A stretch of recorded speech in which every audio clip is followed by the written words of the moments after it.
శరీరం అని ఒక అర్థము, పొలము అని ఒక అర్థం వస్తుంది. మరి అయితే ఆత్మ అంటే ఏంటి? ఈ పదం వింటూనే ఉన్నాం, అవునా కదా? ఆత్మ ఆత్మ ఆత్మ అని. కొంతమందికి చాలా వరకు అర్థమై ఉండొచ్చు, కొంతవరకు అర్థమై ఉండొచ్చు, కొంతమందికి ఇంకా ప్రశ్నార్థకంగానే కూడా అది ఉండొచ్చు. మరి దాని గురించి ఎప్పుడైతే మనం వివరంగా అర్థం చేసుకుంటామో, అంటే వింటూ ఉంటామో పదే పదే ఎంతోమంది మాస్టర్ల ద్వారా, అప్పుడే మనకి అది పూర్తి స్థాయిలో అవగాహన వస్తుంది. సో నిజానికి ఆత్మ అనేది సంస్కృత పదం. తెలుగులో ఆత్మ అంటే ఏంటంటే అదొక పెద్ద పదంగా మనకు అనిపిస్తుంది. ఎందుకు ఆత్మ కనిపించదు? పోనీ ఎవరైనా చూపిస్తారేమో, మనకు కనపడలేదంటే వాళ్ళు చూపించలేరు. కొన్ని పుస్తకాల్లో ఏమైనా బొమ్మకి చూపిస్తారంటే అది లేదు. ఇదేంటి అంటే తీరా దాని అర్థం తెలుసుకుంటూ ఓ సింతేనా అనిపిస్తుంది. తెలుగులో ఆత్మ అంటే నేను. చూడండి ఎంత సింపులో. పుట్టినప్పటి నుంచి, ఊహ తెలిసినప్పటి నుంచి పదం వాడుతున్నామా లేదా? నేను నేను నేను అని ప్రతి చోట. నువ్వు ఎవరంటే నేను పలానా, నా పేరిది, నా ఊరిది అని చెప్తున్నాను. మరి ఆత్మ అంటే తెలుగులో నేను అన్నటువంటి ఎరుక అన్నమాట. మరి ఇది ఎప్పటి నుంచి మొదలైంది? మనం పుట్టిన దగ్గర నుంచి మొదలైంది. మనకు ఊహ తెలిసిన తర్వాత, సపోజ్ ఒక 5 సంవత్సరాల బిడ్డని అడిగితే కూడా వాడు నేను అని మాట్లాడతాడు. నేను పలానా వాళ్ళ కొడుకు, నేను పలానా వాళ్ళ కూతురు, నా పేరిది, నా ఊరిది అని చెప్తారు.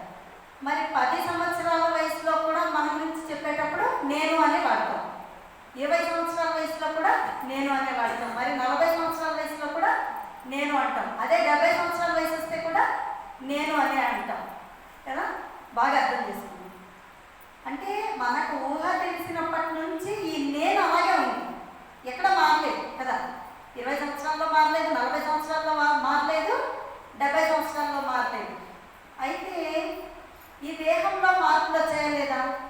5 సంవత్సరాల్లో ఉన్నప్పుడు నేనే, కానీ అప్పుడున్న దేహం 10 సంవత్సరాల్లో లేదు, మారిపోయింది.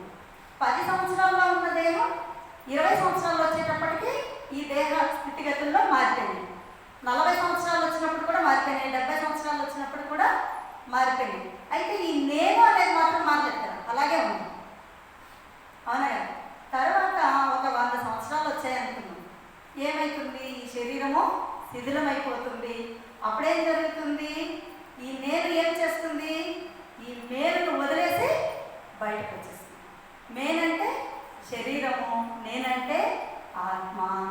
మరి ఈ ఆత్మకి ఎటువంటి మార్పులు లేవు, ఒకేలా ఉంటుంది ఎప్పుడు.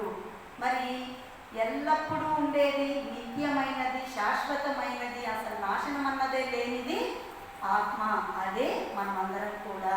మరి మనమంటే కేవలం మానవులు మాత్రమే కాదు, ఈ చరాచర సృష్టిలో ఉన్న సమస్త జీవరాశులన్నీ కూడా ఆత్మస్వరూపులే. మరి మనకి ఇంకా బాగా అర్థం కావాలంటే, అంటే ఆత్మ అందరంటున్నాం, మనలోనే ఆత్మ ఉంది, భగవంతుడు మనలోనే ఆత్మరూపంలో ఉన్నాడు. మరి ఆ భగవంతుడు తెలుసుకునేదానికి చేస్తున్న ప్రయత్నమే ఈ ధ్యాన మార్గం.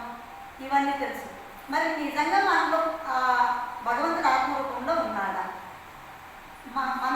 మనకి నిత్య జీవితంలో జరిగేవే ఎగ్జాంపుల్స్. కాకపోతే మనం ఎరుకతో గమనించడం లేదు కాబట్టి మనకు అది తెలియడం లేదు. ఇప్పుడు మనము నిద్రపోతాం కదా, పడుకుంటాం రాత్రిపూట.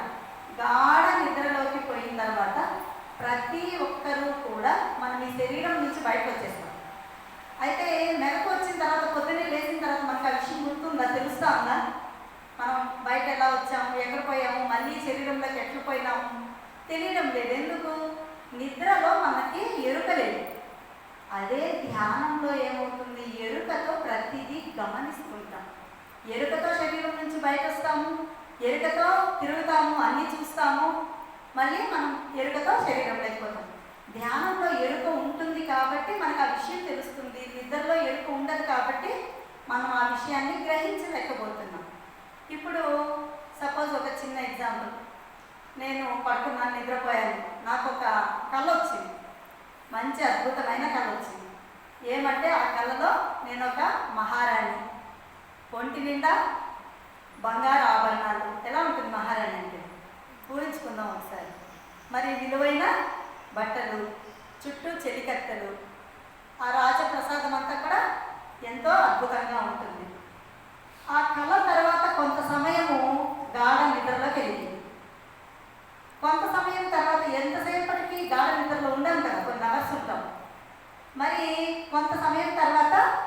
మెలకు వచ్చింది. లేచి చూస్తే ఇవన్నీ ఉంటాయా? నేను మహారాణి కాదు. ఆ కళలో చూస్తున్న ఆ బంగారు ఆభరణాలు కానీ, ఆ దుస్తులు కానీ, ఆ చెలికత్తెలు కానీ, ఆ రాజప్రసాదం కానీ ఏమీ లేవు. మనం ఇక్కడ ఏమో అది మాత్రమే మనం చూస్తాం.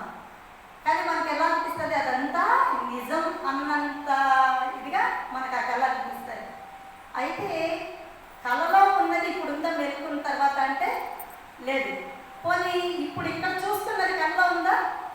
లేదు.